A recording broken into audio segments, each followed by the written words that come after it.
मंडळी, आज बनवूयात एकदम स्वादिष्ट चमचमीत मसाले भात।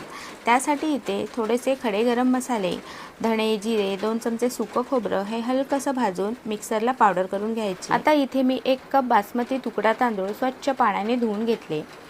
कुकरमध्ये तेल घेतलं, त्यामध्ये मोहरी, जिरे, कढीपत्ता, हिंग, बारीक चिरलेली हिरवी मिरची, ठेचलेलं आलं, तेजपत्ता ही सगळी फोडणी खमंग अशी तेलावर परतवून घेतली।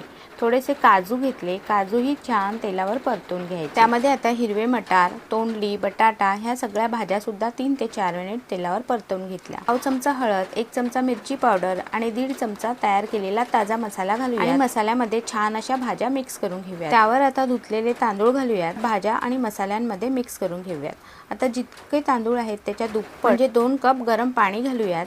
चवीपुरतं मीठ, 1 चमचा साजूक तूप, एकदम किंचितसं गूळ घालूयात। कुकरला झाकण लावून मध्यम आचेवर 2 शिट्ट्या करून घ्यायच्या। छान असा एकदम मऊसूत, मोकळा, स्वादिष्ट मसाले भात तयार आहे। त्यावर थोडीशी तुपाची धार, थोडंसं ओलं खोबरं, कोथिंबीर घालून छान असा सर्व करायचा।